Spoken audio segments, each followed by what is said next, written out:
Bismillahirrahmanirrahim. Assalamualaikum warahmatullahi wabarakatuh. Waalaikumsalam warahmatullahi wabarakatuh. Alhamdulillahirabbil alamin wassalatu wassalamu ala asyrafil anbiya'i wal mursalin wa ala alihi wa sahbihi ajmain amma ba'du. Alhamdulillahirabbil alamin, puji dan syukur mari kita panjatkan kehadiran Allah Subhanahu wa taala atas segala rahmat dan hidayahnya sehingga bisa mempertemukan kita semua di HO ke-23 kali ini.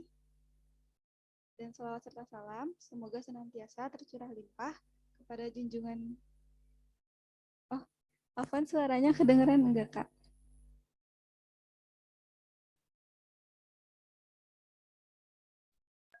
Cek, agak putus-putus ya Oh, suaranya. Tapi ini udah jelas kok. halo. Udah. Iya. Iya. Ini udah jelas. Afwan, salawat serta salam semoga senantiasa tercurah limpah kepada junjungan kita Habibana wa Nabiyana Muhammad Sallallahu Alaihi Wasallam.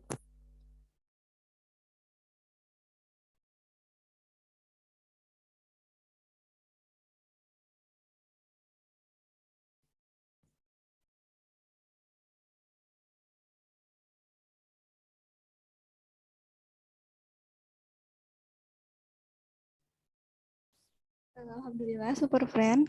Hari ini kita bisa bertemu untuk melakukan HO ke-23 yang bertema We Are Travelers yang akan diberikan materinya oleh tim NIM Kak Anissa. Alhamdulillah, Kak Anissa udah gimana kabarnya Kak Anissa? Alhamdulillah baik. Kamu gimana? Alhamdulillah Sehat ya? baik juga. Iya, alhamdulillah gak kerasa udah HO ke-23 dan ini tuh lanjutan ya Kak dari We Are Travelers yang pertama. Iya, betul. Bulan Juli kemarin. Iya. Lanjutan materinya di sini kalau nggak salah waktu itu tuh ngebahas tentang ini kan Kak apa perjalanan menuju akhirat. Iya. Betul sekali. Jadi kalau travelers yang pertama itu membahas tentang bagaimana kehidupan kita gitu ya, singkatnya kehidupan manusia, terus dengan singkatnya kehidupan kita bagaimana kita itu menjadi orang yang beruntung gitu. Ya. Alhamdulillah hari ini Kak Anissa mau melanjutkan materinya. Langsung aja mungkin ya Kak. Ya, Kalau boleh. gitu dipersilahkan kepada Kak Anissa. Aku share screen sebentar. Ya. Ya. Bismillahirrahmanirrahim. Assalamualaikum warahmatullahi wabarakatuh. Suaraku jelas ya? Waalaikumsalam warahmatullahi wabarakatuh. Jelas Kak Nis, jelas. Ya. Baik. Jadi untuk materi hari ini, siang ini gitu ya, semoga teman-teman tidak ngantuk karena ini siang-siang gitu. Biasanya Ahad siang itu adalah waktu-waktu terenak untuk istirahat, untuk tidur, untuk berkumpul bersama dengan keluarga.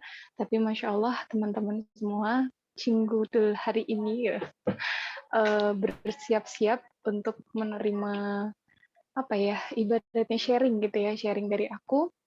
Dan ini We Are Travelers 2 itu jauh banget ya ininya ya, dari sejak Juli sampai sekarang gitu. Nah, ya bagaimana gitu ya, kalau kemarin di We Are Travelers 1 aku tuh memberikan atau sharing sesuatu tentang bagaimana singkatnya kehidupan manusia. Nah, dengan waktu yang singkat itu, bagaimana kita menjadi orang-orang yang lebih beruntung gitu ya, menjadi orang yang beruntung.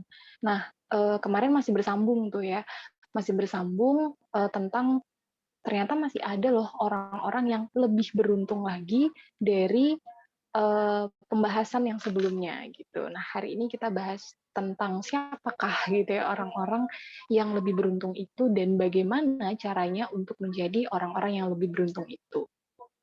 Oke, baik. Terima kasih. Jadi, kita udah tahu ya bahwa kita tuh punya sebuah, apa ya, ketika kita meninggalkan dunia ini, ketika kita pergi gitu ya dari dunia ini, maka semua amalan diri kita itu pastinya akan berhenti sampai di situ. Kita udah nggak bisa sholat, kita nggak bisa zakat, kita nggak bisa puasa, kita nggak bisa berbakti sama orang tua lagi gitu kan. Tapi ternyata Allah itu luar biasa gitu. Allah tuh maha baik dan di sini ada amal-amal yang kita itu ketika sudah meninggal dia masih mengalir gitu.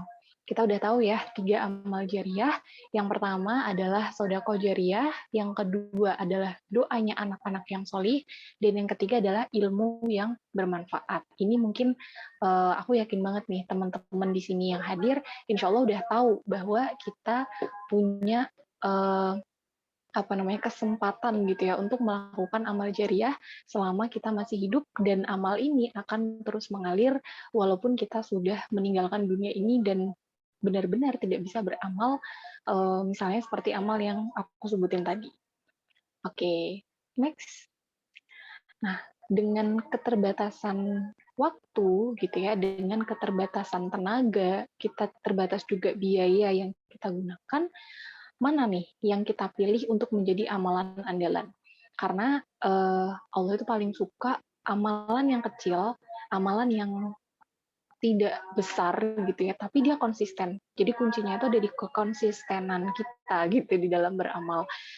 Kita mau yang mana nih gitu yang menjadi andalan kita di dalam beramal gitu. Karena kan kita tahu ya, selama perjalanan hidup kita, dari kita bayi gitu ya, dari dalam kandungannya ibu sampai nanti kita nggak tahu di umur berapa kita akan meninggal, itu semua nggak mungkin kan kita habiskan untuk ibadah gitu. Pasti ada waktu-waktu di mana kita istirahat, ada waktu di mana kita itu melakukan hal-hal yang lain gitu ya, yang mungkin sesuatu yang mubah yang tidak menghasilkan suatu pahala. Maka kita harus punya nih ibaratnya pintar-pintar gitu ya, pintar-pintarnya mencari amalan mana yang bisa menjadi andalannya bagi kita untuk kita amalkan. Nah, terus selanjutnya, kita coba bahas nih satu persatu. Next, sodakoh jariah.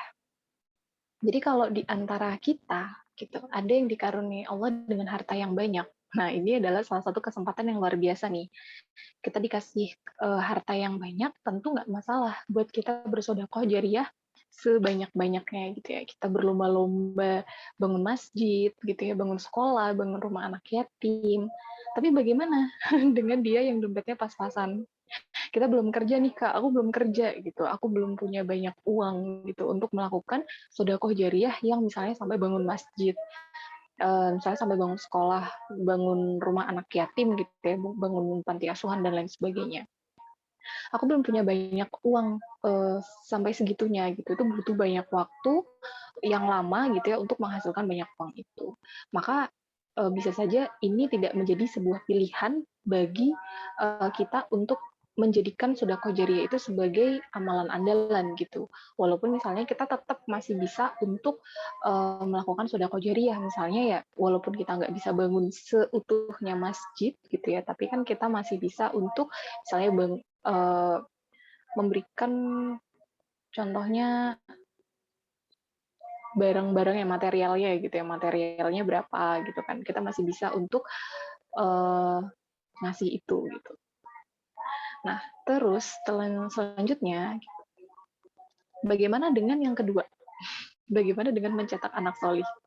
Aduh, aku nggak kebayang gitu ya, aku nggak kebayang nih, aku masih kuliah, aku masih sekolah gitu, mencetak anak solih dari mana sekarang gitu, kalau misalnya ini adalah salah satu hal yang harus aku lakukan saat ini. Karena kan kita nggak tahu ya, kapan kita itu akan dipanggil sama Allah, kapan waktu kita itu, kontrak kita di dunia itu habis, maka apakah kita harus menunggu dulu untuk punya anak solih, untuk memiliki anak, lalu mencetaknya menjadi anak yang solih gitu, ataukah kita ini pada hari ini thalabul ilmi aja gitu, kita mencari ilmu aja biar nantinya ketika kita sudah punya anak, kita mencoba untuk mencetak anak ini menjadi anak yang solih gitu. Tapi kan ini tidak terbayang ya bagi kita gitu untuk saat ini, sepertinya tidak menjadi amalan praktis yang bisa kita lakukan. Yang kedua, karena di zaman sekarang ini misalnya dia pun yang sudah punya anak, orang tua kita nih yang udah punya anak satu, punya anak dua atau punya anak tiga itu rasanya udah berat gitu ya. Apalagi kita pengen punya anak yang lebih banyak. Banyak di dalam Islam itu tuh minimal 5. Jadi minimal 5. Aduh, 5 tuh seberapa banyak ya gitu. 5. Ngurus anak satu aja itu tuh rasanya udah mikirnya tuh udah berat gitu ya. Mikir beratnya tuh dari mananya? Dari biaya hidupnya. Dia dari kecil sampai nanti besar gitu ya, biaya pendidikannya. Terus bagaimana cara mendidiknya dia nanti. Kita kan pengennya pastinya seseorang itu kita cetak menjadi sesuatu yang baik gitu kan. Waktunya juga, tenaganya juga, belum nanti para ibu yang bekerja, terus dia juga harus mendidik anaknya, terus kesempatannya, kesehatannya itu kan juga dipertimbangkan gitu ya. Tapi kenapa kalau dulu itu banyak sekali orang yang bisa gitu ya, bahkan kayak zamannya nenek gitu ya, itu kan saudaranya ibu itu sampai 11 ya, sampai 11, ada yang sampai 13. Jadi kalau kumpul keluarganya besar banget gitu kan. Nah, itu kan sebenarnya anak-anak yang punya apa ya, punya potensi untuk dicetak menjadi anak yang solih. Kalau anaknya sedikit, bahkan sekarang kita masih umur segini yang belum menikah, belum punya anak, itu kan juga sulit gitu ya untuk menjadikan ini sebagai amalan andalan yang bisa kita lakukan pada hari ini gitu. Tentu masih kurang. Nah, terus yang ketiga nih, ini sudah apa namanya? Amal jariah yang ketiga. Amal jariah yang ketiga yaitu ilmu yang bermanfaat.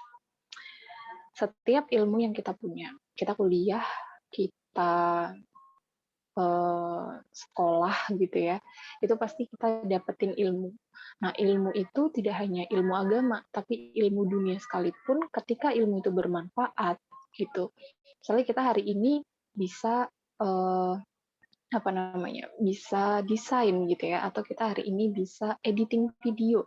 Kita membagi ilmu tersebut untuk apa ya namanya, agar orang-orang yang kita bagi ilmunya itu, yang kita bagikan gitu ya, ilmu tersebut bisa memanfaatkannya gitu. Manfaatkannya untuk misalnya apalagi kalau dimanfaatkan untuk dakwah, dimanfaatkan untuk yang lain. Itu kan sesuatu yang menjadi ilmu yang bermanfaat. Nah, ketika ilmu yang bermanfaat itu didakwahkan, diserukan gitu ya, diajarkan kepada orang lain, kemudian ilmunya diamalkan oleh orang yang kita ajari, maka pahalanya akan terus mengalir. Bayangkan ibu kita ngajarin kita bismillah gitu ya, ngajarin kita membaca basmalah, mengajarkan kita huruf hijaiyah, mengajarkan kita doa-doa gitu ya, doa mau tidur, doa mau belajar, mengajarkan kita juga misalnya baca Al-Fatihah, itu ketika kita amalkan terus-menerus setiap hari, maka pahala yang mengalir kepada ibu kita itu luar biasa gitu. Makanya enak nggak sih kalau misalnya kita hitung-hitungan cari apa ya namanya? Lebih enak mana nih jadi guru atau jadi ibu? Dua-duanya sama aja gitu ya. Karena sebenarnya ibu itu juga adalah guru. Jadi apalagi kalau misalnya yang kita ajarkan itu adalah sesuatu yang akan terus-menerus diamalkan. Gitu misalnya sholat, itu kan juga membaca apa namanya Al-Quran juga kan. Nah, ketika kita mengajarkan Al-Quran, Masya Allah gitu ya, pahalanya itu akan terus mengalir kepada orang yang mengajarkan. Jadi semakin banyak orang yang kita dakwahi, semakin banyak orang yang kita ajarkan gitu, dan semakin banyak pula orang yang mengikuti, maka aliran pahala yang kita peroleh juga semakin banyak gitu, walaupun kitanya sudah meninggal dunia. Dan aku yakin teman-teman sudah memahami hal ini gitu. Maka kita bandingkan apa namanya, dari sisi tenaga, dari sisi waktu, dari sisi biaya yang kita keluarkan untuk menyampaikan ilmu, kita bandingkan dengan yang dua di awal tadi, yaitu sedekah jariyah dan juga apa namanya, sedekah jariyah dan mencetak anak solih. Dari ketiga itu, yang paling mudah untuk dilakukan, gitu tuh adalah yang ketiga. yang paling bisa kita lakukan hari ini itu adalah yang ketiga. Nggak butuh biaya yang banyak, nggak butuh tenaga yang banyak gitu ya. Dan apa namanya, kalau butuh waktu yang banyak itu adalah waktu untuk berprosesnya gitu. Tapi untuk sekarang ketika kita mau mendakwahkan sesuatu gitu ya, mana mungkin sih kita ketika sekolah nggak dapetin ilmu apa-apa gitu. Kita pasti dapat sebuah ilmu gitu, dan ilmu itulah yang nanti akan kita ajarkan. Nah, jadi dari yang ketiga ini, amal praktisnya itu paling mudah tuh yang ketiga gitu, yang tidak membutuhkan waktu apa namanya, untuk mendapatkan anak dulu gitu kan, tidak membutuhkan waktu untuk mendapatkan harta dulu. Tapi dengan apa yang kita punya hari ini, ilmu yang kita punya hari ini, kita bisa langsung sebarkan gitu ya, kita bisa langsung dakwahkan dan kita ajarkan kepada orang lain. Nah, oke, next. Setiap waktu gitu ya, dan setiap saat tadi ya, kita bisa melakukan amalan yang ketiga. Kapan? Sekarang bisa. Kapan lagi gitu ya, setiap saat misalnya kita ketemu sama orang, terus habis itu ngelihat ternyata kerudungnya dia agak tersingkap gitu ya, atau mungkin kelihatan rambutnya sedikit. Nah, itu kan kita bisa langsung bilang, "Mbak, maaf kelihatan rambutnya." Nah, itu kan dari hal tersebut aja, kita mengingatkan aja, itu sudah masuk ke dalam amalan yang ketiga, yaitu amalan ilmu yang bermanfaat tadi. Karena kita tahu bahwa itu adalah aurat, terus kita mengajarkan kepada dia atau memperingatkan. Jadi setiap bertemu dengan orang, kita bisa berdakwah, kita bisa menyampaikan ilmu, dan kita bisa mengajarkan tentang Islam.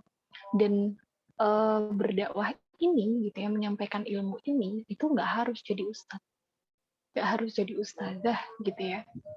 Nggak harus kita berdiri di sebuah mimbar, nggak harus kita berceramah di hadapan ribuan jemaah pengajian.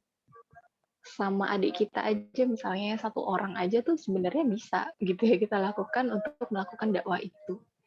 Jadi untuk bisa berdakwah itu kita nggak harus bergelar ustadz gitu kan. Dan untuk menyampaikan Islam kita juga nggak harus bergelar hafiz yang hafal Al-Quran terlebih dahulu. Tapi yang jelas kita harus punya guru, kita harus tahu apa yang kita sampaikan, karena nggak mungkin dong kita menyampaikan sesuatu yang salah gitu ya. Jangan sampai kita menyampaikan sesuatu yang salah. Maka walaupun kita belum hafal Al-Quran, tapi kita berusaha untuk mempelajari apa yang ada di dalam Al-Quran, dan kita berusaha untuk menyampaikan ilmu tersebut kepada orang lain, insya Allah itu juga bisa masuk ke dalam ranah dakwah. Gitu. Jadi untuk berdakwah itu kita bisa lakukan di mana saja, kapan saja, kepada siapa saja. Apalagi di hari ini, kan media sosial itu kan luar biasa ini ya, luar biasa besar jangkauannya gitu kepada siapapun. Kita misalnya, aku senang banget nih tiap ada acara kajian gitu ya, misalnya kajian sesuatu, resumenya tuh selalu dibuat dengan bagus. Resumenya tuh dibuat dengan bagus, di-share di Instastory, bahkan ada yang punya channel Telegram sendiri untuk share apa yang disampaikan oleh ustadz ustazah tersebut gitu kan. Itu kan keren banget ya. Maksudnya dia bisa menjangkau banyak orang gitu, bisa dibaca banyak orang juga. Nah, itu insya Allah bisa kita sebut sebagai dakwah juga gitu, dengan cara atau dengan uslub yang seperti itu.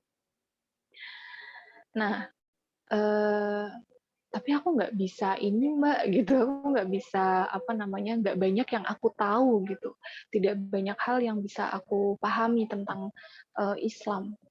Ya udah, apa yang kamu bisa pahami? Aku cuma tahu misalnya kayak tadi, kita sebaiknya gitu ya sholat itu di awal waktu. Ya udah, sampaikan aja gitu. Punya dalilnya nggak? Ada dalilnya nggak kenapa kita harus sholat awal waktu gitu kan? Oh ada, ya sudah sampaikan gitu ya. Kalau walaupun satu ayat gitu ya, walaupun satu hadis, sampaikan saja gitu, karena itu bisa saja membuka hati orang. Walaupun seseorang itu misalnya dia udah punya banyak ilmu, tapi begitu dia tersentuh dengan satu ayat saja gitu ya, itu luar biasa pahalanya kan gitu. Pernah nggak teman-teman mungkin di sini aku yakin banyak juga yang sudah mengikuti banyak kajian. Terus kita merasa ya sudah, saya sudah tahu nih tentang masalah ini, tentang masalah ini. Tapi seiring berjalannya waktu, kita lupa gitu ya, kita lupa dengan satu ayat tentang suatu hal, terus tiba-tiba ada akun dakwah gitu ya, yang menyampaikan ayat tersebut, walaupun dia ini, mohon maaf aku mau batuk dulu.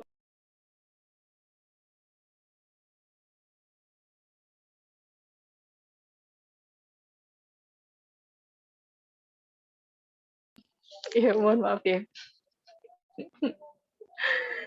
Nah, misalnya nih dia memberikan satu kayak tadi bikin desain, terus habis itu menyampaikan satu ayat, dan orang yang lupa tadi gitu membaca ayat ini diingatkan gitu, dia mendapatkan reminder, dan itu kan juga menjangkau juga kan gitu, maksudnya pahalanya juga insya Allah mengalir karena dia mengingatkan, walaupun kita nggak tahu hati siapa yang akan tercerahkan gitu ya dengan apa yang kita sampaikan.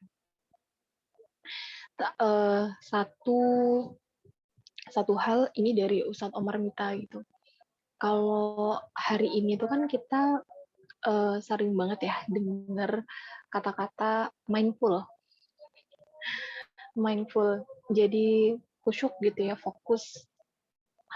Kalau dulu gitu ya, bukan dulu, sampai sekarang sekalipun gitu ya, Islam tuh sebenarnya sudah lebih dulu mengajarkan kita untuk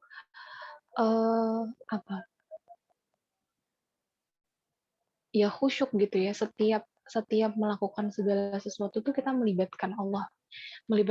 Jadi melibatkan hati kita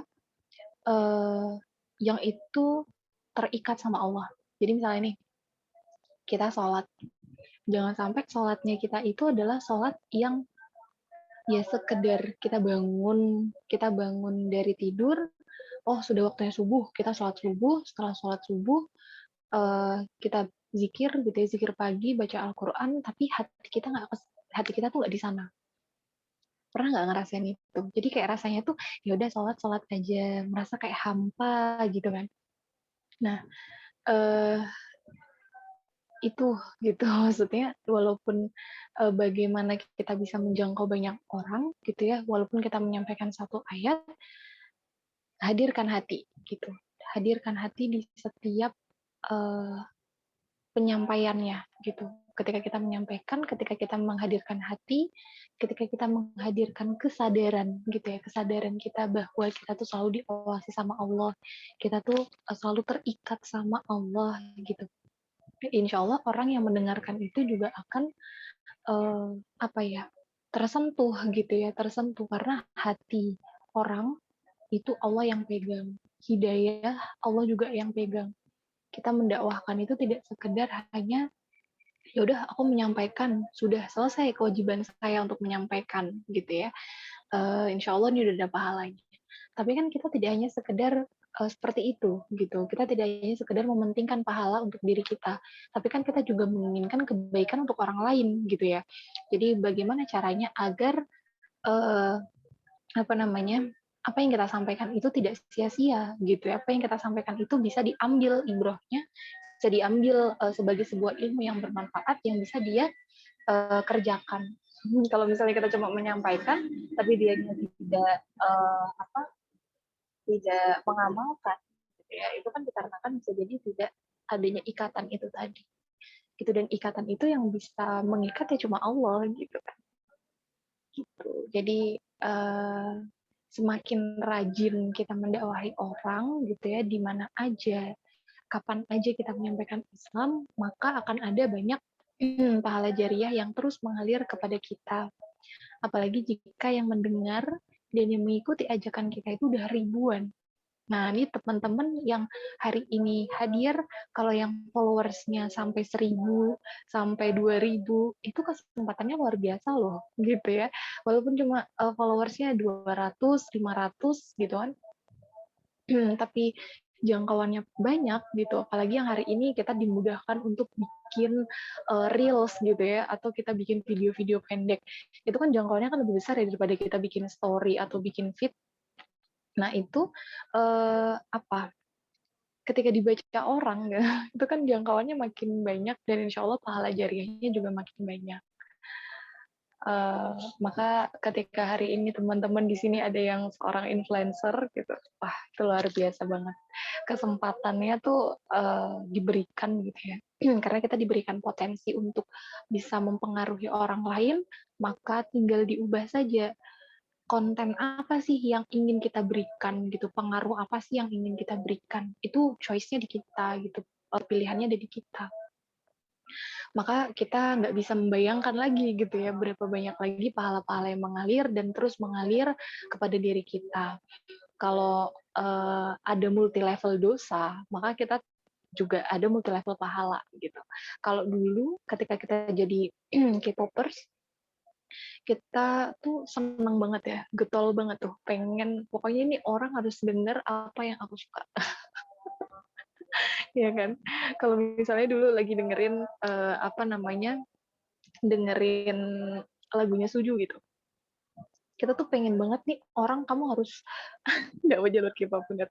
Ada orang lagi dengerin apa, ih nggak bagus gitu, udah dengerin aja punya aku gitu, dengerin aja lagu-lagu ini. Karena aku juga korban gitu, korban daripada dakwahnya K-pop ya, dakwah K-popnya teman-temanku. Jadi aku makin banyak yang aku dengerin gitu ya, makin banyak yang akhirnya suka juga. Nah, kalau dulu kita melakukan multi level dosa, hari ini kita coba untuk mengubahnya dan kita coba untuk menambah pahala-pahala kita daripada menambah dosa-dosa kita gitu ya, dengan multi level pahala ini gitu. Karena kita udah tahu kan bahwa umur kita itu nggak banyak dan waktu yang kita pakai untuk beramal itu juga tidak sepenuhnya, karena kita butuh istirahat juga, kita butuh untuk misalnya melakukan hal-hal yang lain juga gitu. Maka kita harus pintar-pintar bagaimana caranya agar pahala ini pahalanya terus mengalir gitu. Jadi kehebatan pahala jariah, amalan alternatif gitu ya dari yang 3 tadi, ternyata masih belum seberapa karena masih ada yang lebih dahsyat gitu ya, lebih banyak dan lebih melimpah. Kalau misalnya pahala yang diperoleh itu hanya didapatkan dari orang-orang yang mengikuti ajakan kita secara langsung gitu ya, level 1, tingkatan 1, maka sesungguhnya itu masih belum seberapa. Jadi misalnya hari ini aku mendakwahkan atau aku menyerukan tentang masalah ini ke Belinda. Belinda ngerjain nih, nah itu masih level tingkatan 1 gitu.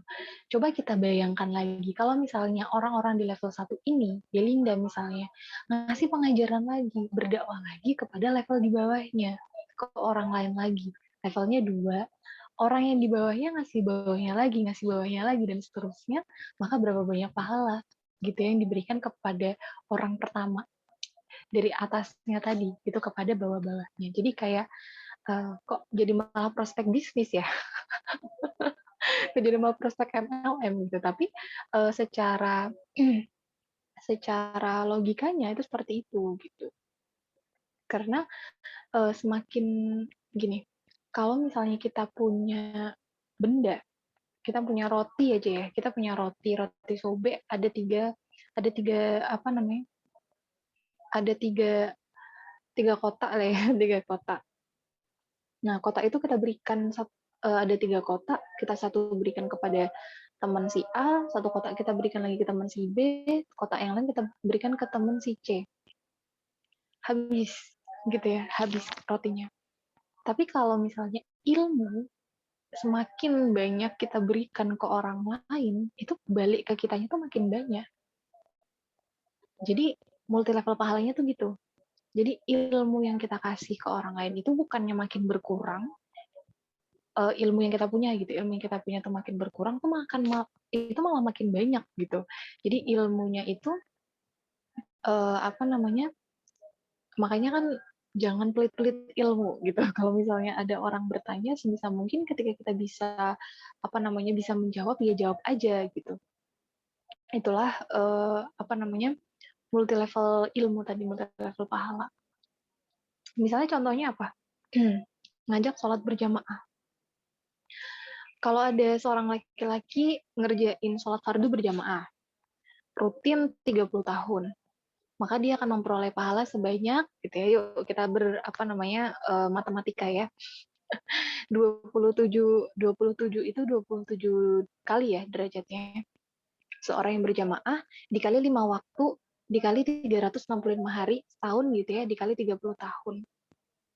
Hasilnya adalah 1.478.250. Itu hitung-hitungannya manusia. Tapi kita nggak tahu hitung-hitungannya Allah seperti apa, gitu ya. Bayangkan kalau misalnya ada seorang muslim itu berhasil mengajak 10 orang.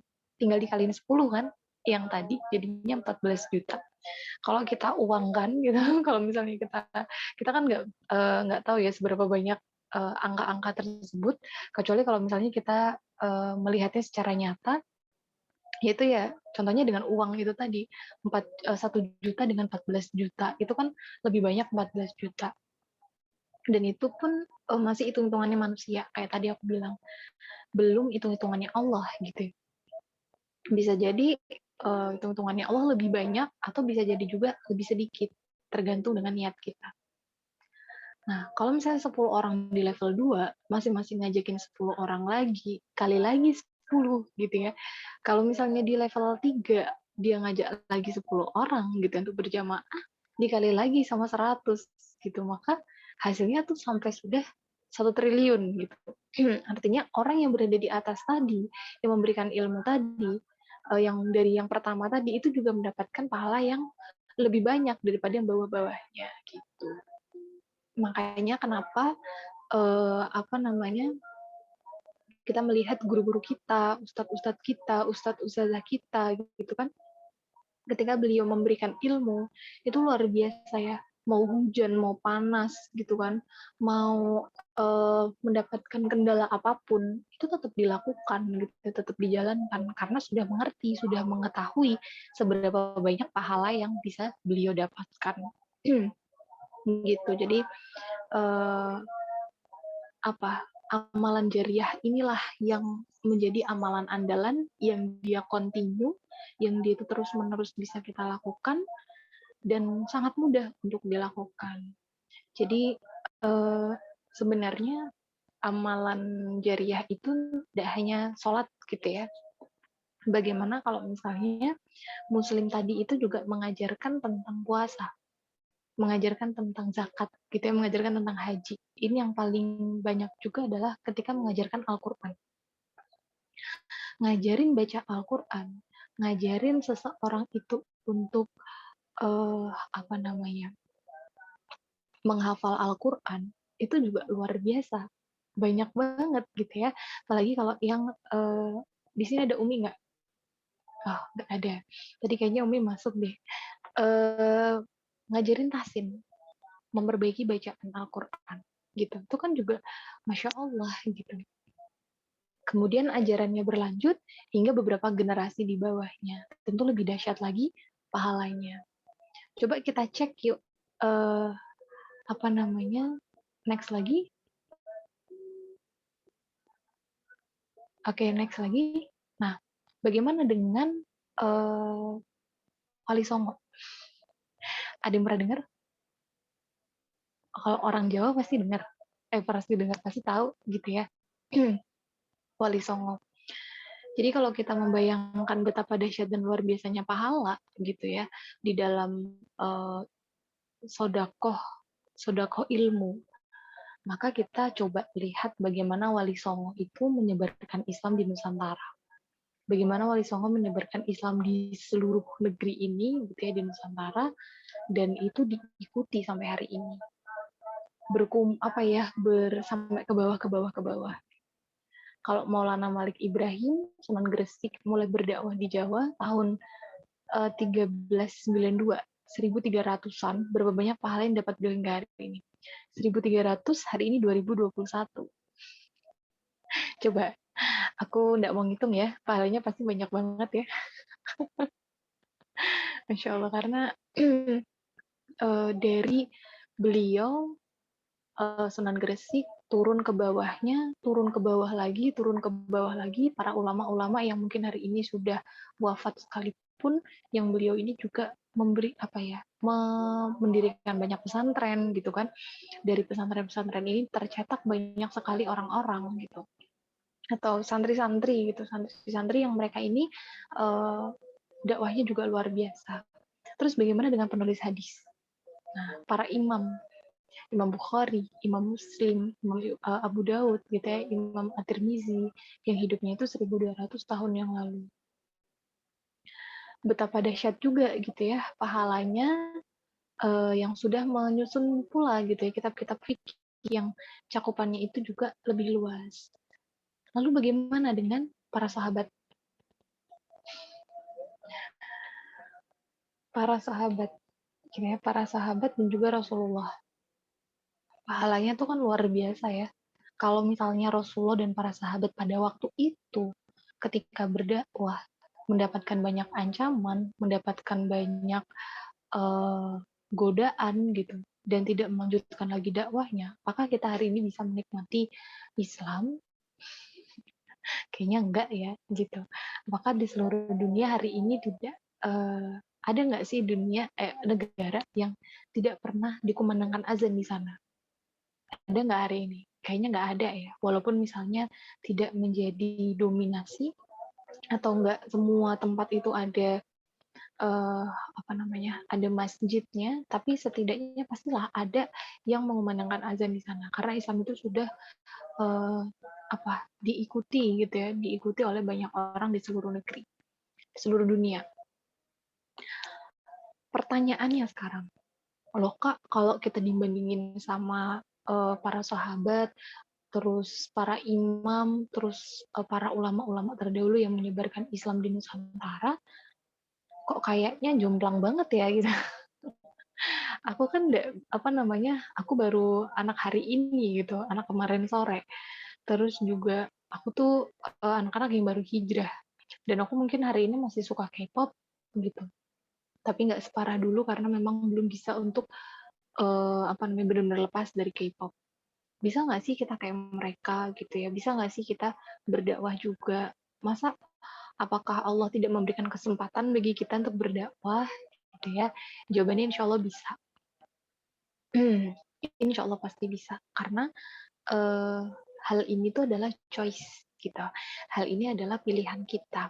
Kita memilih untuk berada di jalan dakwah nggak gitu. Kita memilih untuk berlomba-lomba di dalam kebaikan nggak?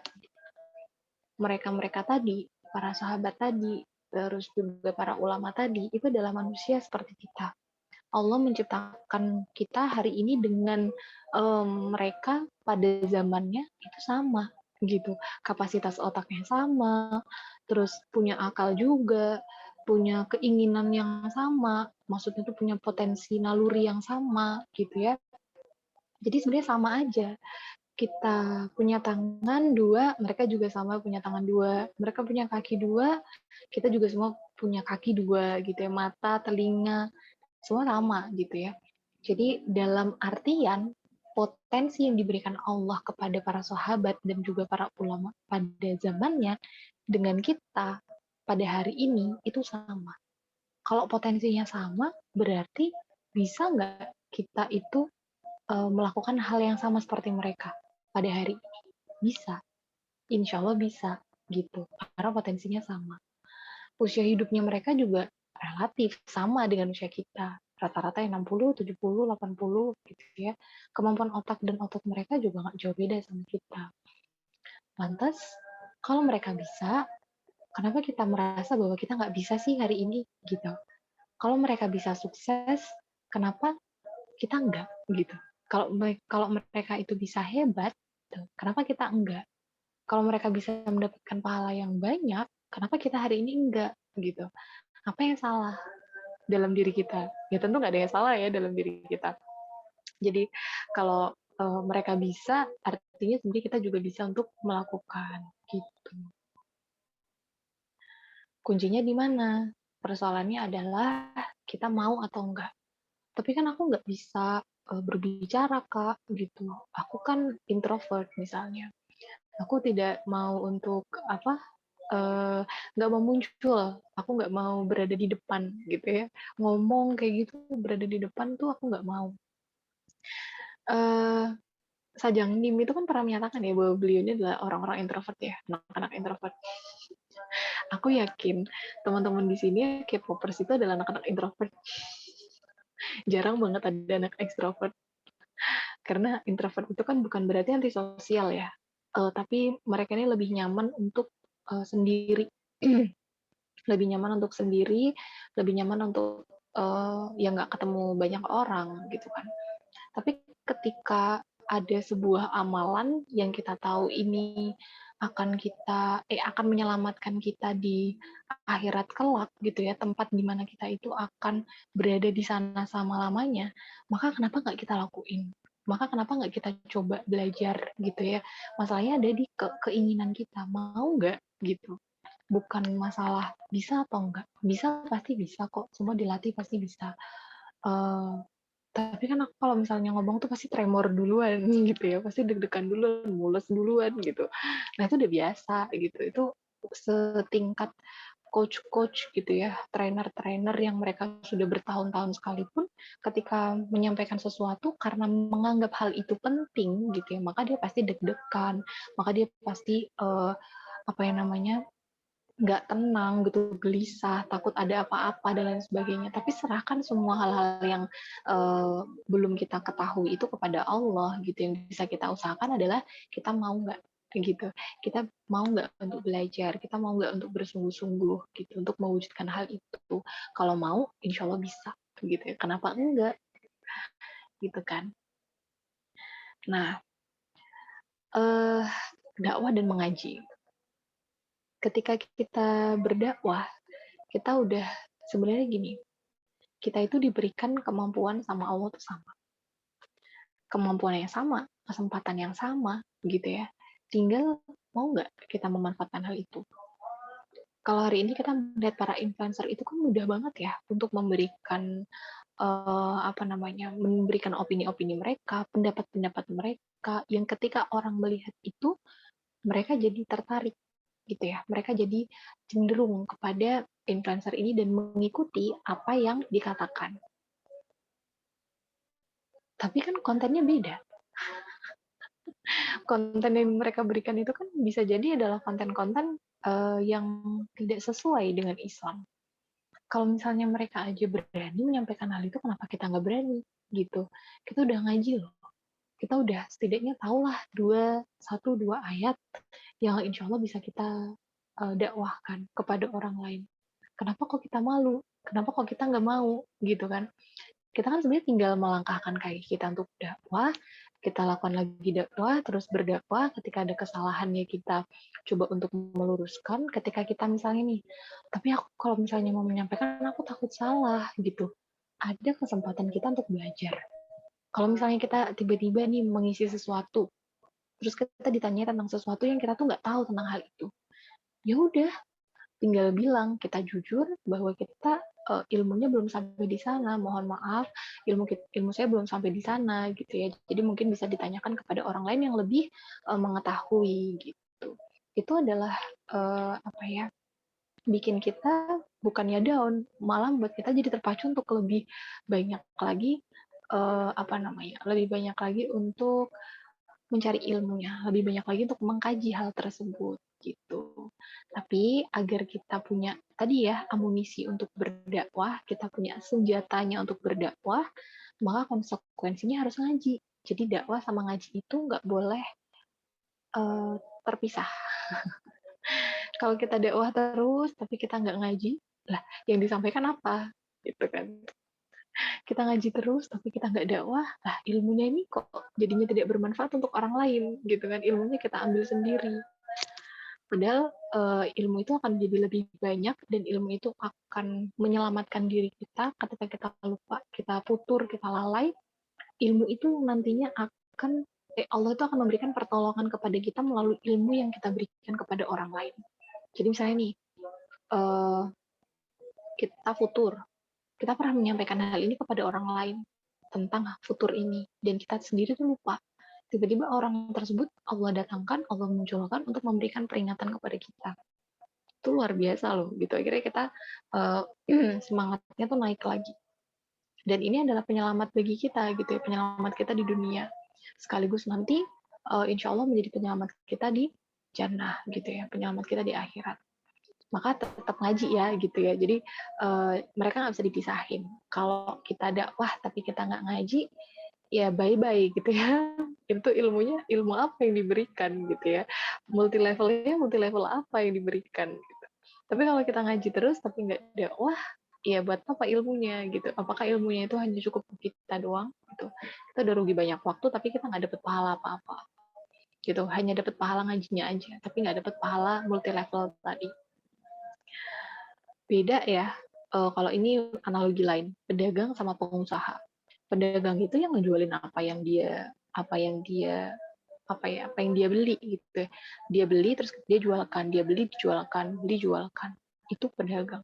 Tapi kalau pengusaha itu bagaimana barang yang dia beli itu bisa dia jualkan dengan dengan omset yang lebih tinggi gitu. Abdurrahman bin Auf ketika beliau ini hijrah gitu ya dari Mekah ke Madinah, beliau ini kan nggak bawa apa-apa kan, tapi begitu ditolong gitu ya oleh kaum Ansor, beliau ini kan membangun membangun perdagangannya itu semakin banyak, semakin besar, dan itu dalam waktu yang cepat karena beliau bukan pedagang, beliau pengusaha. Rasulullah dan Khadijah, Bunda Khadijah itu adalah pengusaha gitu ya, bukan pedagang, karena yang dia lakukan itu bukan membuat bagaimana caranya agar apa yang dia dagangkan itu, apa yang dia jual itu bisa semakin banyak. Nah, terus bentuknya gimana? Bentuk dakwah kita tuh harusnya seperti apa? Apakah kita ngomong aja gitu ya, ataukah ada yang lain? Ternyata ada dua, ada lisan dan tulisan. Jadi kalau misalnya tulisan ya kita tinggal bicara gitu ya, bicara, dan bicara. Tapi kalau penulis, ya kita penulis gitu ya. Apa susahnya gitu? Apa susahnya menulis? Menuliskan satu ayat saja, satu kalimat atau dua kalimat itu cukup. Kalau kita belum bisa menuliskan banyak kalimat. Berbicara gitu ya, berbicara yang satu atau dua patah kata saja gitu, dua patah kalimat saja yang bisa kita sampaikan. Itu juga sebenarnya sudah baik gitu. Terus untuk meraih pahala sebanyak-banyaknya, kuncinya cuma satu, rajin dakwah, melakukan amar ma'ruf nahi mungkar gitu ya, sebagaimana amalannya para sahabat Rasulullah Shallallahu Alaihi Wasallam. Jadi itu ya, meraih amalan tertingginya itu, ya kuncinya cuma satu itu, harus rajin dakwah. Terus kalau kita udah rajin dakwah, apakah cukup aja gitu ya? Apakah cukup sampai di situ saja? Apakah misalnya nih, hari ini teman-teman yang di XL, ya silahkan. Misalnya hari ini teman-teman yang ada di XL, ini berdakwah gitu ya, melakukan dakwah atau memperingatkan teman-teman kita yang masih berada di jalur K-pop dengan cara kita, gitu ya, dengan uslub atau dengan cara yang kita yakini insya Allah ini adalah cara yang terbaik, tidak dengan mencaci, tidak dengan memaki, gitu ya, tapi merangkul mereka agar kembali ke akidah mereka lagi. Tapi apakah itu semua sudah cukup?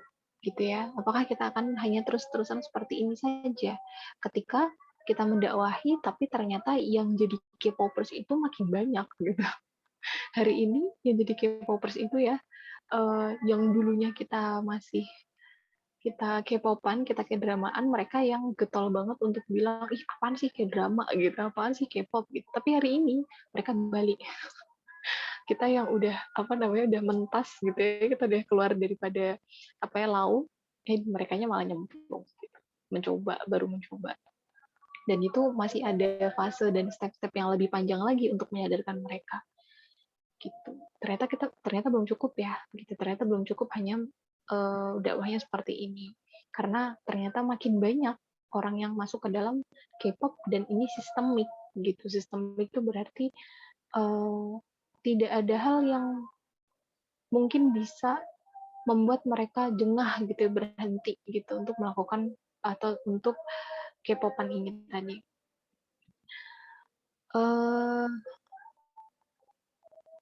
Jadi semua ini tidak cukup gitu ya dalam waktu hidup yang amat sebentar gitu ya, kita harus melakukan amalan yang lebih luar biasa lagi. Amalannya apa? Yaitu amalan dakwah. Tapi amalan dakwah ini adalah amalan dakwah yang sangat spesial. Jadi amalan dakwah yang ternyata punya levelnya sendiri-sendiri gitu. Amalan dakwah yang nilainya paling tinggi dan bobotnya paling berat di hadapan Allah. Amalan dakwah apa itu gitu ya? Sebelum masuk ke jawaban gitu ya, kalau ada orang nggak sholat gitu, apa itu kemungkaran yang besar atau kemungkaran yang kecil karena dilakukan satu individu? Besar atau kecil nih kira-kira? Kalau ada orang nggak sholat, nggak puasa, nggak bayar zakat, itu kemungkarannya besar atau kecil? Besar Kecil. tapi kecil. Besar tapi kecil. Kalau individu. Kalau individu kecil. Kalau individu kecil, betul. Kalau individu kecil. Tapi kalau ada orang yang ambil riba, berzina, membunuh, melakukan kemusyrikan, kekufuran, itu kemungkaran yang besar atau kemungkaran yang kecil? Besar. Besar. Tapi kalau misalnya tadi kan bilang gini, kalau ada orang nggak sholat, ada orang nggak puasa, ada orang nggak bayar zakat, kemungkarannya besar atau kecil? Sebenarnya kalau kita bilang itu apa namanya, itu hanya dilakukan oleh individu, berarti itu kecil. Gitu. Tapi sebenarnya kalau diakumulasikan, satu orang di tempat ini nggak melakukan sholat, ternyata di satu area itu yang nggak melakukan sholat setengah dari jumlah penduduk. Itu kan tidak bisa kita bilang kecil lagi. Itu bisa kita sebut sebagai kemungkaran yang besar. Tapi ada lagi kemungkaran yang lebih besar gitu ya. Kemungkarannya siapa gitu, kemungkaran apa? Nah, ini adalah kemungkarannya dari para penguasa. Maksudnya gimana gitu ya? Kemungkaran yang paling besar itu adalah kemungkaran yang dilakukan oleh penguasa. Kenapa? Karena kebijakan gitu ya. Kebijakan yang ditetapkan oleh penguasa, rakyat satu negara itu bisa tidak sholat semua. Rakyat satu negara itu bisa tidak puasa semua. Rakyat satu negara bisa tidak bayar zakat semua. Rakyat satu negara bisa memakan riba semua. Rakyat satu negara bisa melakukan kemusyrikan semua. Dan rakyat satu negara itu bisa melakukan kekufuran semua. Jadi kebijakan itu gitu ya. Misalnya nih di Cina, bagaimana Muslim Uighur itu diberikan kebijakan bahwa mereka itu harus mengikuti camp. Mereka nggak boleh pakai kerudung, mereka harus minum khamar. Nah, itu kan sebuah kebijakan.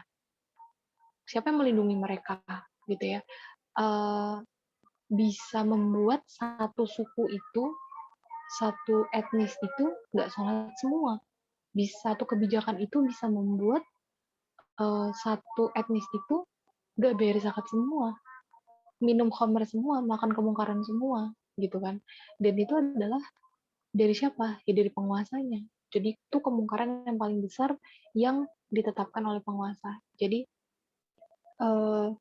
misalnya hari ini, kenapa kok banyak banget sih Kak yang dia itu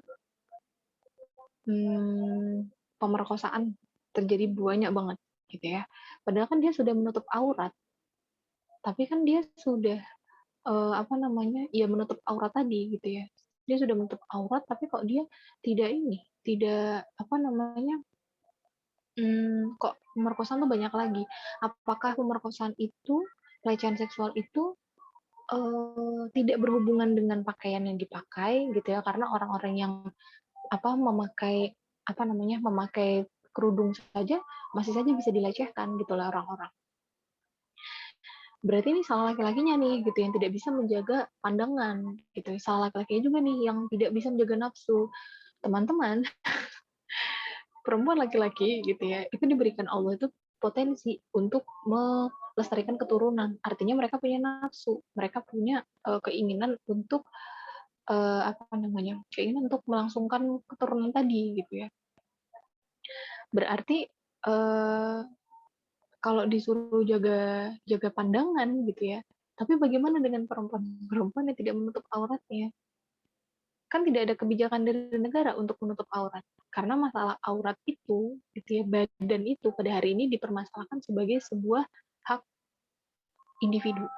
Ngapain sih negara ngurusin badan gitu ya? Ngapain sih negara ngurusin individu? Nggak usah gitu ya, nggak perlu.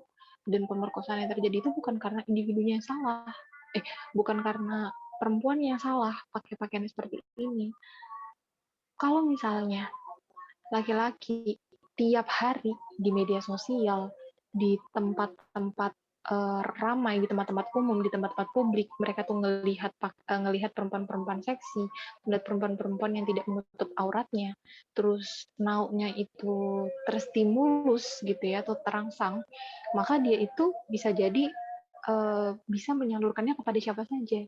Misalnya tiba-tiba qadarullah yang lewat uhti-uhti pakai pakaian yang ini, atau misalnya anak kecil gitu ya, anak kecil yang tidak berdosa, yang tidak tahu apa-apa, yang bahkan belum balik sekalipun, dia kena gitu, dia kena hal ini, dan itu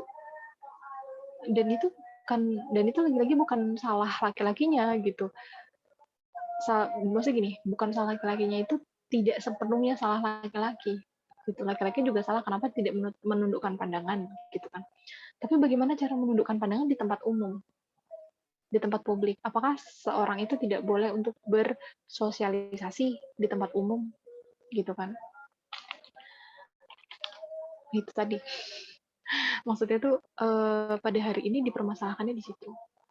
Nah, berarti kan harus ada kebijakan yang menetapkan tentang masalah penutupan aurat gitu. Tapi hari ini karena kebebasan, maka tidak ada undang-undang ini gitu. Nggak boleh, ngapain? Orang ini kan haknya perempuan untuk memakai pakaian yang dia mau. Kenapa harus diatur-atur gitu? Nah, kalau dalam Islam nggak gitu. Dalam Islam pengaturannya sampai kepada masalah pakaian itu ya dikarenakan Islam tuh tahu banget potensi nau atau naluri nau yang dimiliki oleh laki-laki itu bisa berbahaya kalau misalnya distimulus atau dirangsang terus setiap harinya oleh perempuan gitu. Di tempat-tempat umum tidak menutup aurat dan lain sebagainya. Nah, tahun 80 sampai 90-an Indonesia pernah disurvei berapa jumlah umat Islam di Indonesia yang sholat. Hasilnya mengejutkan gitu ya, cuma 15%-nya aja. Itu dulu tahun 80-90-an. Kalau hari ini gimana gitu ya? Sisanya kan 85% tidak sholat. Karena pada saat dulu hukum sholat di Indonesia tuh dianggap mubah. Kalau mau sholat silahkan, kalau nggak mau ya nggak apa-apa gitu ya. Karena buktinya apa? Ya di negeri ini orang yang nggak sholat nggak dihukum sama negara.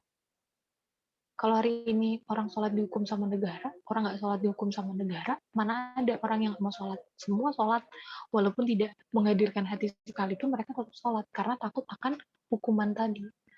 Gitu. Kalau hari ini kan nggak ada, maka nggak perlu gitu ya. Terus, zakat sama puasa berapa? Berapa persen rakyat Indonesia membayar zakat dan berpuasa di bulan Ramadan? Jawabannya kurang lebih sama. Kenapa? Karena hukum puasa dan zakat di Indonesia adalah mubah. Jika mau zakat atau puasa boleh, jika tidak mau zakat atau puasa juga nggak apa-apa gitu ya. Tapi kalau bayar pajak harus wajib ya. Kalau misalnya untuk yang seperti ini nggak masalah. Karena menurut mereka ranah agama itu adalah ranah yang udah diurusin sama ulama-ulamanya aja, diurusin sama MUI-nya aja gitu ya. Nggak usah diurusin sama negara. Padahal negara itu juga harus memiliki ini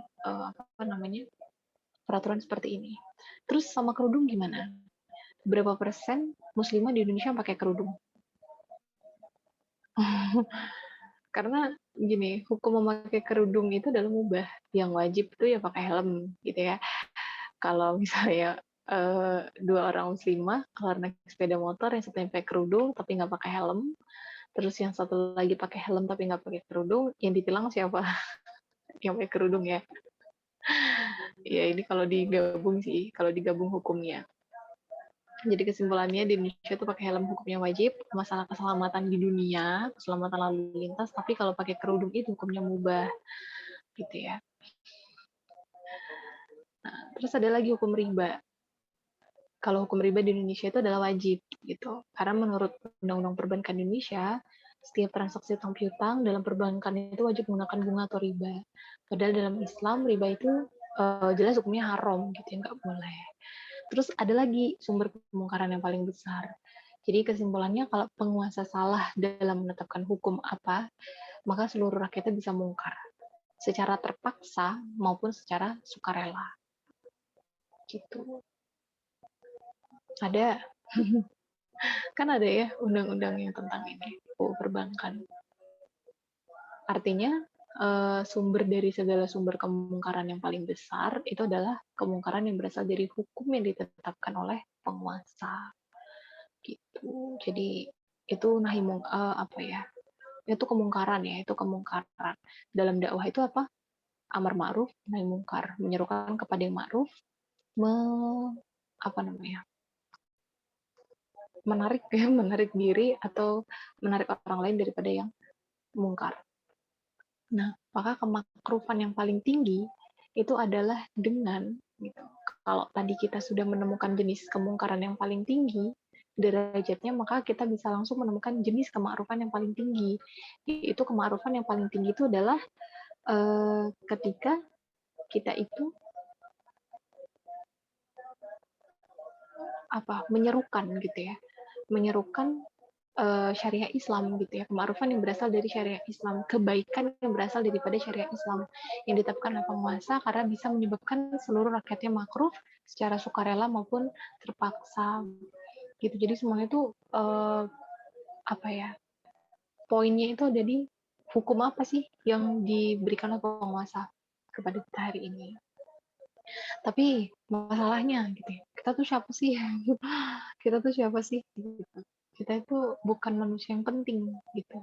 Kita tidak bisa mudah gitu ya untuk bertemu dengan penguasa. Maka gimana caranya biar kita itu bisa melakukan amar ma'ruf nahi mungkar kepada para penguasa? Maka jawabannya adalah berdakwah tapi secara jamaah. Gitu, kita nggak bisa individu.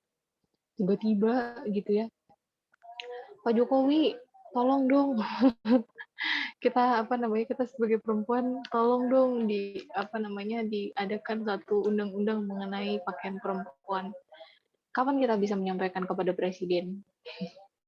Ketemu DPR aja susah banget gitu ya, apalagi ketemu presiden gitu ya. Lebih susah lagi. Maka berdakwahlah secara jamaah gitu. Kalau kita secara individu tidak bisa melakukan amar ma'ruf nahi mungkar kepada penguasa secara langsung, maka kita bisa melakukannya secara berkelompok atau melakukannya secara berjamaah sehingga kita bisa berbagi tugas dalam dakwah gitu. Ada orang yang udah menyampaikan kepada TNI, ada orang yang sudah menyampaikan kepada presiden gitu. Dan dia berada dalam jamaah kita. Ya sama saja kita sudah mendakwahi gitu ya, kita sudah mendakwahi penguasa.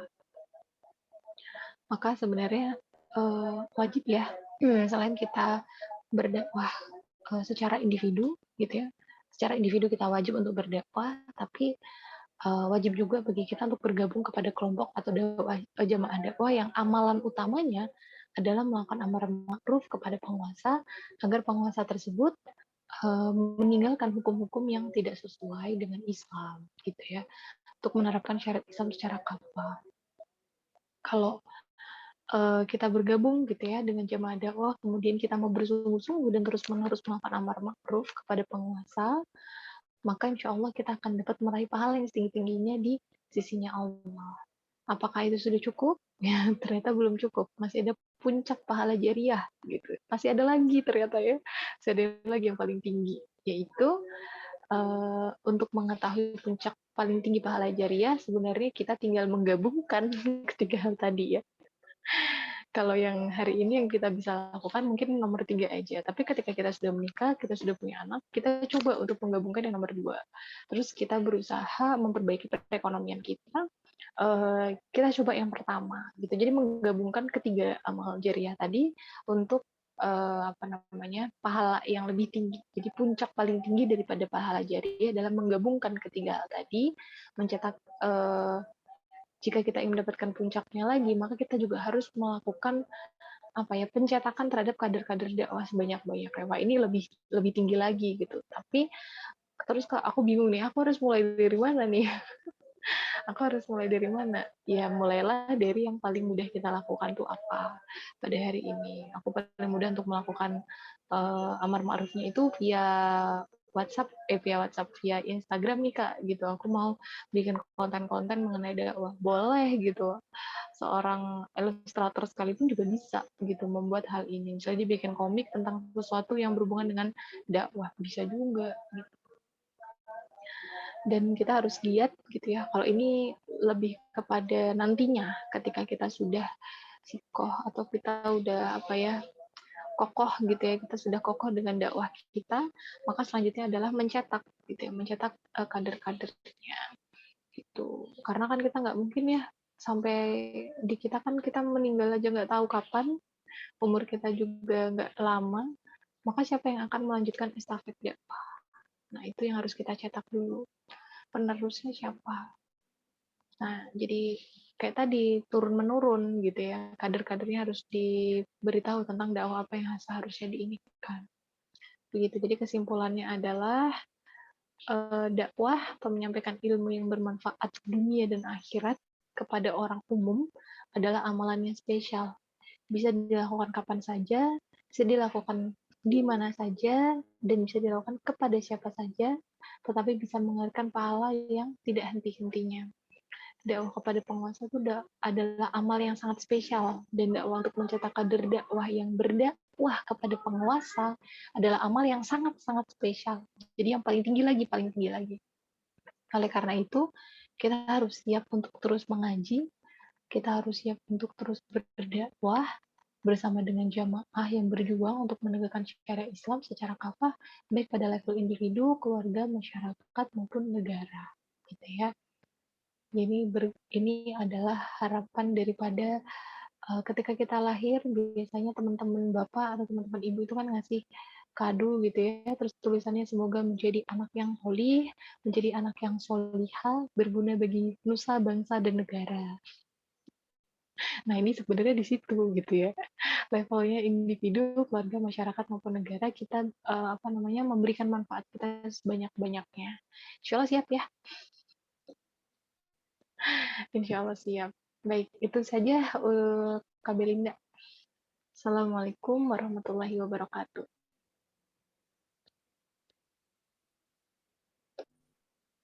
Waalaikumsalam warahmatullahi wabarakatuh. Masya Allah. Terima kasih banyak Kak Nisa materinya. Buat Super Friends, ada yang mau ditanyain tentang materi yang udah disampaikan Kak Anissa tadi? Bener gak sih Kak? Jadi kan waktu kita di dunia ini sebentar. Jadi kita harus punya amalan andalan. Tadi salah satunya yang bisa dilakukan dari sekarang itu dengan berdakwah, ilmu yang bermanfaat, dan dakwah itu nggak cukup individu tapi harus secara kelompok. Gitu ya Kak? Iya, betul. Buat Super Friends, apa ada yang mau ditanyain?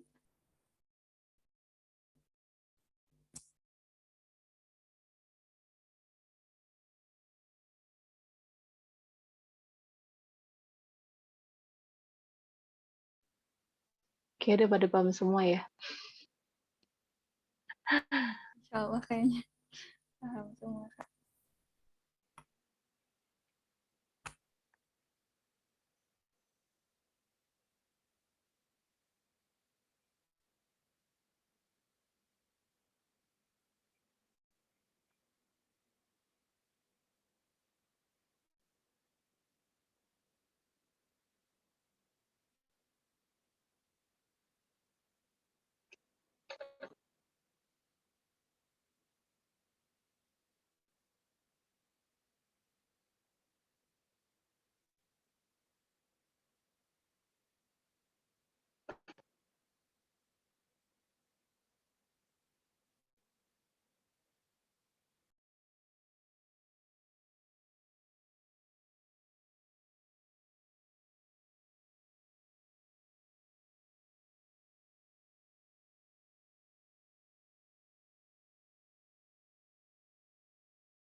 aku mau tanya deh.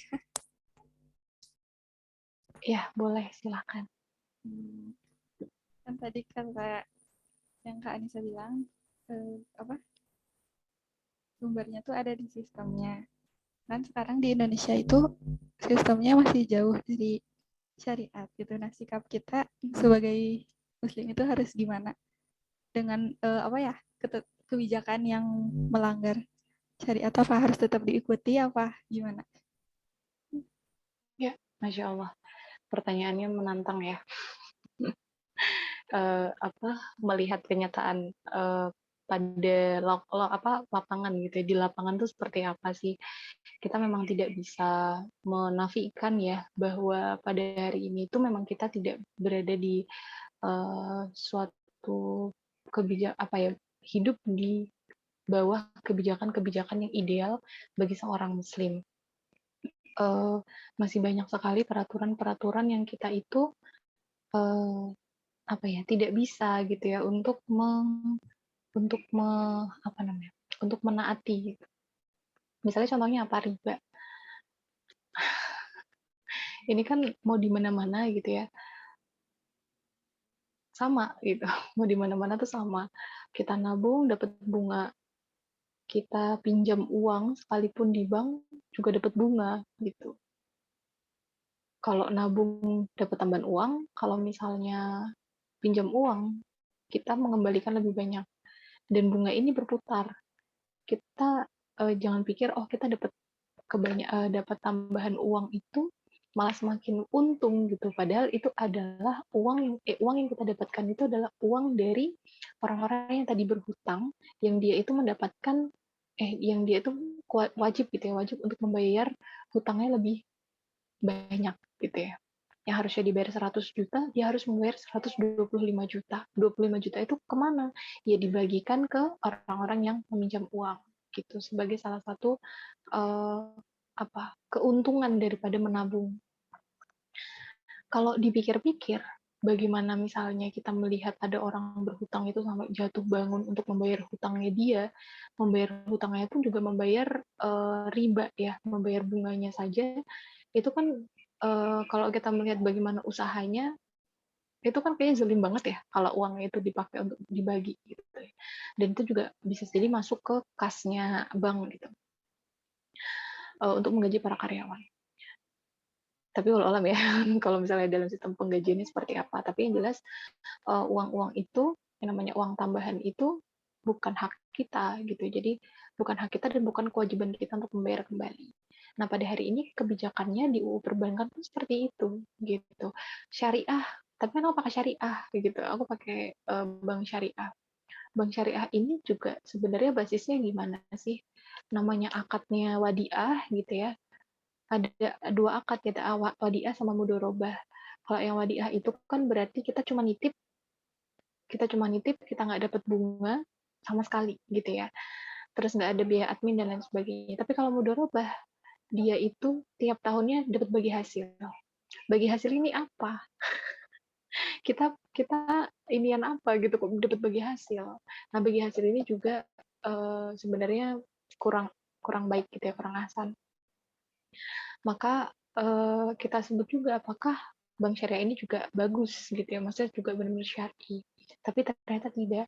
Selain wadiah gitu ya, maksudnya selain dari akadnya itu sebenarnya nggak apa-apa.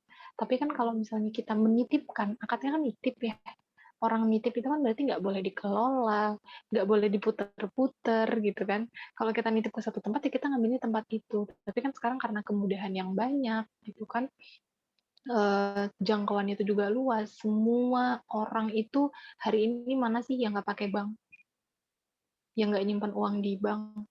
Hari ini orang mana sih yang tidak bertransaksi menggunakan ATM gitu ya, tidak bertransaksi menggunakan bank? Semuanya pakai gitu, hampir semuanya. Dan ini kan sistemik ya. Terus gimana nih caranya biar kita tidak terinikan gitu? Tadi pertanyaan gitu ya, supaya kita tidak melihat hal ini, apakah kita tetap mengikuti atau bagaimana? Lagi-lagi pilihan di diri kita. Pilihan. Kalau bank ini kan memang karena kebutuhan ini ya, kebutuhan, misalnya kita pedagang ya, pedagang pengusaha. Kita gimana caranya biar orang ini ketika mau transfer ke kita, kita bisa, ini ke sana juga bisa. Mungkin tetap dihitung uangnya. Ini ada tambahan nggak ya kira-kira? Gitu. Ada tambahan-tambahan nggak ya yang di sini? Kalau misalnya ada tambahan-tambahan ya jangan kita ambil, karena itu bukan hak kita. Gitu. Terus ada lagi nggak, misalnya apa lagi ya? Banyak ya, sebenarnya banyak sampai saking banyaknya aku sampai sulit untuk menyebutkan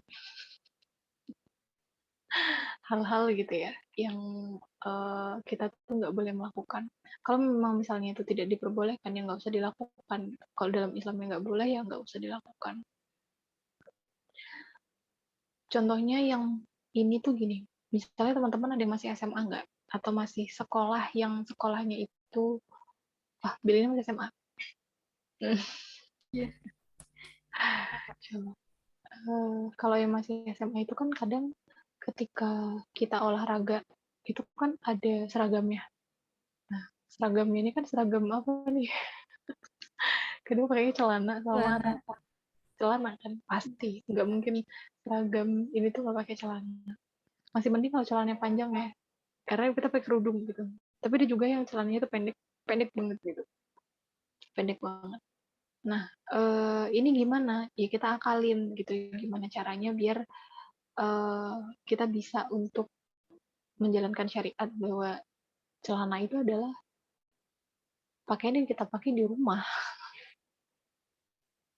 bukan ketika di luar gitu, bukan itu. Itu gimana caranya biar kita bisa menjalankan hal itu. Di ini kan apa ya?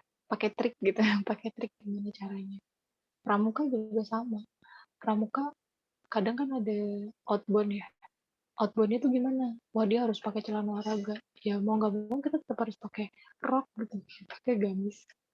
Tapi kadang orang tuh ngelihatnya, kamu kok ribet banget sih, tinggal pakai celana aja susah banget ya, meribetkan diri sendiri. Ya nggak apa-apa ribet gitu. Ribet itu kan menurut kamu ribet, bagiku tidak ribet. Ini adalah salah satu bentuk daripada aku menjaga syariat gitu, menjaga diriku sebenarnya, menjaga diriku dari api neraka gitu. Ya gitu sih. Jadi apa ya nggak usah dilakuin gitu, nggak usah dilakuin meskipun itu diinikan, itu diperintahkan. Karena tidak ada ketaatan dalam kemaksiatan, tidak ada ketaatan di dalam kemungkaran. Begitu. Sistemnya emang kayak gini. Mau gimana lagi? Makasih Kak Anissa jawabannya. Sama-sama. Menjawab nggak ya? Kayaknya tadi Jawab, ada menjawab banget. pertanyaan lain.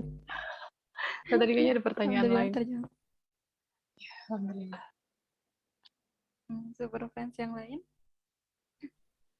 Apa ada yang mau bertanya lagi?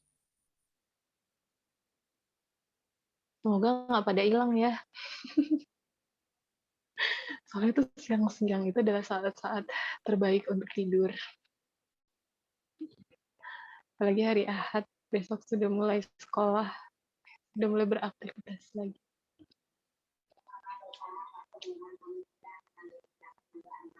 Belinda di mana ininya? Domisilinya? Di Cianjur, Kak? Di mana? Cianjur. Oh, di Cianjur. Cianjur. Insya Allah. Kak itu ada yang nanya. Dari admin. Dari admin. Mau tanya gimana caranya mulai dakwah, mulai share, mulai menerapkan, dan sebagainya. Gimana caranya buat memulai? Jadi mulai. Gimana cara memulainya? Jadi mulai. Misalnya hari ini nih kita dapat ilmu apa? Setiap hari itu jangan sampai nggak ngaji. Setidaknya tuh 10 menit.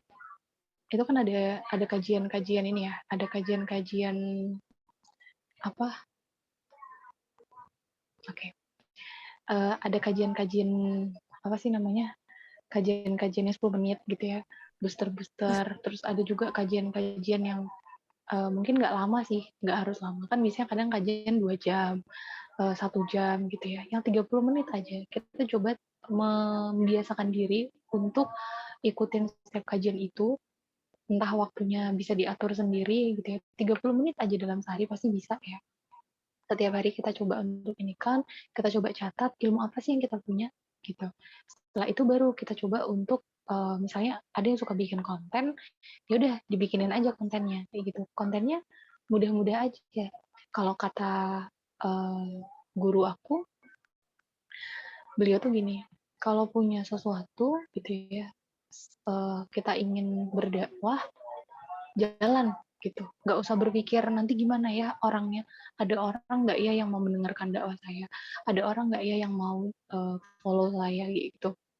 Ada orang nggak ya yang mau apa namanya, yang nanti aku dihujat nggak ya kalau ngomong ini gitu. Aku takut salah nih kalau ngomong ini. Nah, salah satunya kan adalah kenapa kita harus punya guru adalah kita tahu ilmunya itu ada turunannya gitu. Jadi bukan sekedar ilmu yang kita ambil dari internet atau ilmu yang kita ambil dari akun Instagram lain yang kita nggak tahu apakah itu benar atau salah gitu. Makanya kita harus mengetahuinya itu langsung dengar talaki sama guru gitu, sama talaki sama orang, sama guru ya, ustazah. Nah, ustazah ini apa ya, memberikan nasihat tuh kayak gini. Kalau kamu ingin berdakwah, kamu punya karya, lakukan aja, jalan aja dulu gitu. Walaupun pada saat itu kamu belum sempurna, jalan aja terus sambil pelan-pelan untuk memperbaiki terus. Makanya kan kayak aku bilang tadi, ngaji 30 menit dalam sehari itu tuh kayak dijadikan sebuah kebiasaan gitu. Tidak perlu yang kita tuh apa ya, ngoyo banget sampai 2 jam tiap hari, 2 jam tiap hari, tapi kita tuh bingung malahan jadinya, aduh aku tuh hari ini ada apa namanya, ada kegiatan ini banyak banget, tapi aku harus ngaji 2 jam. Akhirnya karena banyak banget yang harus dilakukan kan, akhirnya malas untuk ngelakuin, jadinya nggak jadi gitu. Itu mudahnya setan banget ya. Mudahnya setan untuk memberikan kita ini. Nah makanya jadi mulai pelan-pelan dari apa yang kita tahu dulu, ilmu apa yang kita punya, mulai untuk sebarkan, mulai untuk dakwahkan, kita checklist dulu. Tadi kan ada 2 bentuk ya, dengan berbicara atau dengan tulisan. Apakah kita mencoba untuk menulis gitu ya, kita coba untuk menulis. Ataukah mungkin misalnya kita punya grup nih di tim NIM, atau mungkin teman-teman yang di sini kan ada grup XL, atau ada yang masuk ke XK Dreamers, atau mungkin XXL atau yang lainnya. Nah, itu misalnya kita share apa ya? Share postingan dakwah.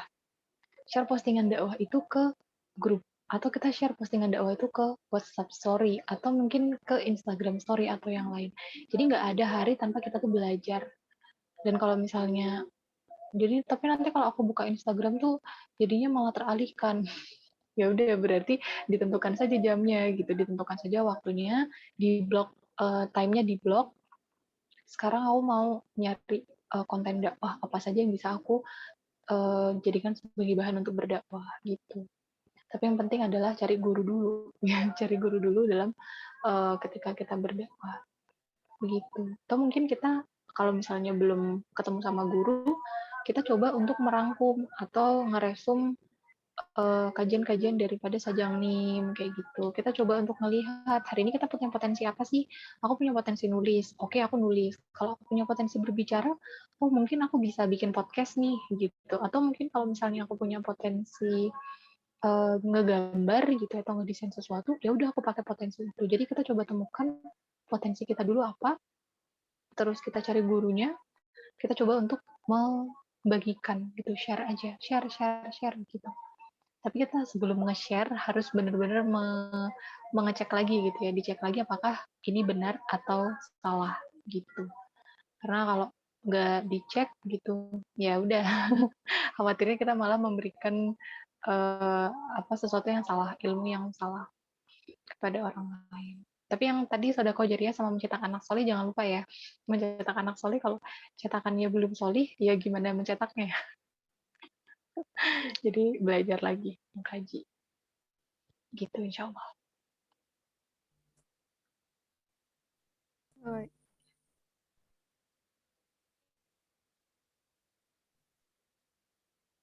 makasih Oh, Kak Nisa. tadi ada pertanyaan lagi ya? Ya, ini ada satu lagi pertanyaan dari Kak Dieni. Izin bertanya, kalau kita pakai e-wallet, hukumnya gimana, Kak? Baik, e-wallet ya. E-wallet berarti itu masuk ke e-money juga ya. Uang-uang yang elektronik. Shopee Pay, Dana, OVO, GoPay. Apalagi coba sebutkan lagi. Banyak banget hari ini. Link aja, klik terus aja apa Dana ya. Terus apa lagi ya? Pokoknya banyak sekali hari ini tuh apa namanya? Yang berhubungan dengan itu. Nah, di e-wallet ini tuh akadnya apa?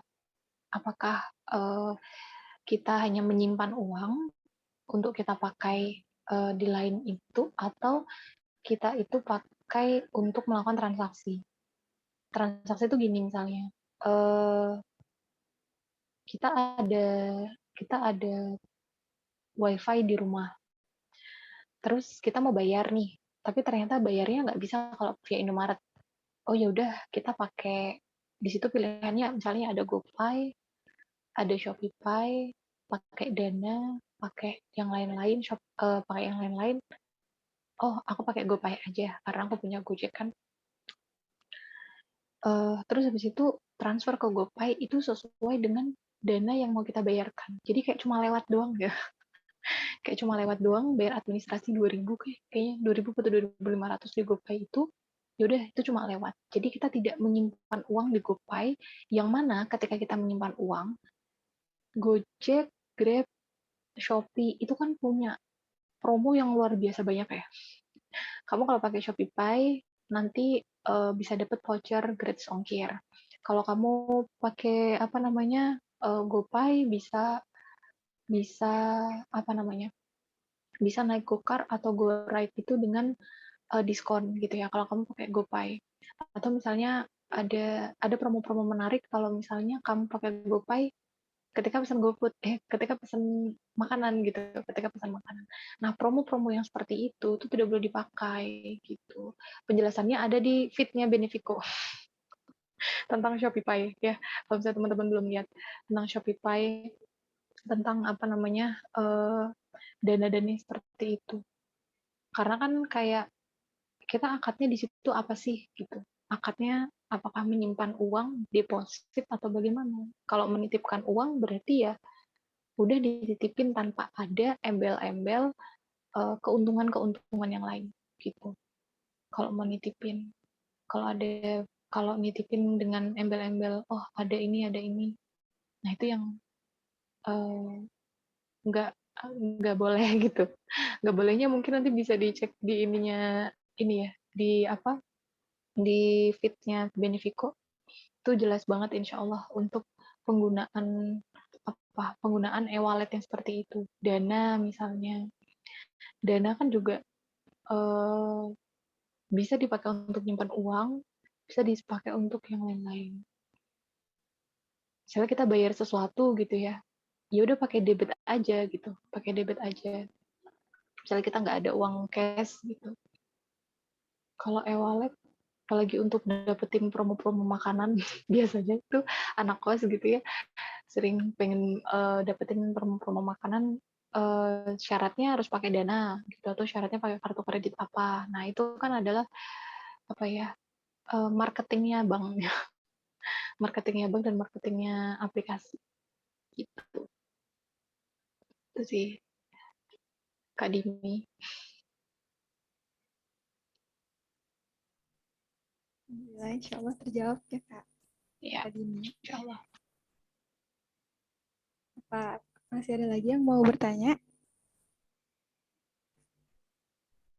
Gak kerasa udah mau hampir 2 jam ya, Kak. Iya. Oh, tadi yang punya Benefico itu di story-nya ya, Oh ternyata. iya, Ya, di Kak. story-nya. Apalagi kalau hari ini tuh ada pay letter. Oh iya, Ya Allah, itu menjebak banget buat kita untuk bermudah-mudah untuk berhutang. Padahal nggak tahu tuh yang kita beli tuh jadi apa. Kayak cuma lapar mata doang gitu.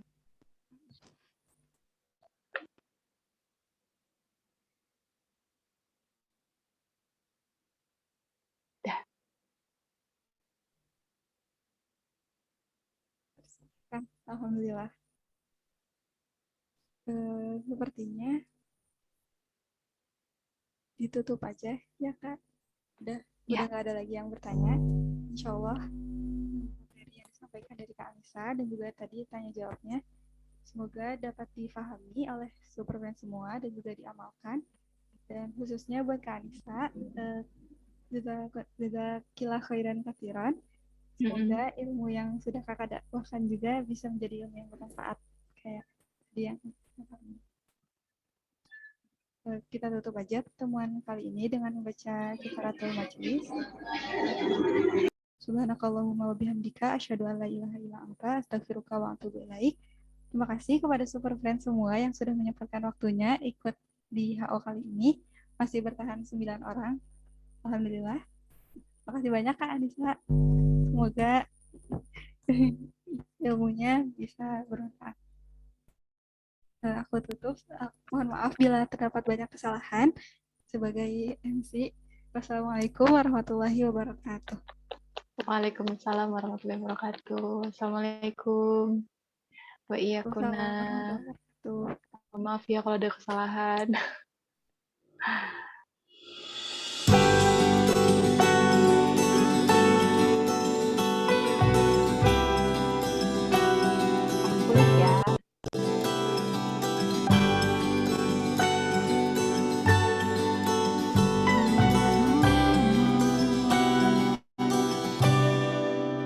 Mencari tentang arti dan makna kehidupan,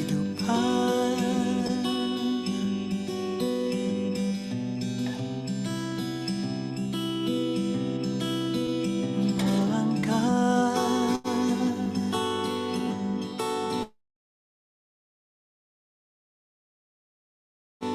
dengan hati penuh tanya.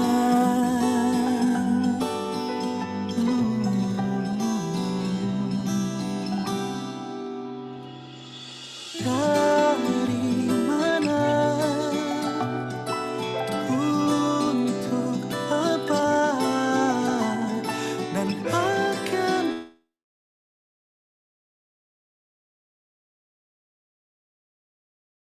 kemana?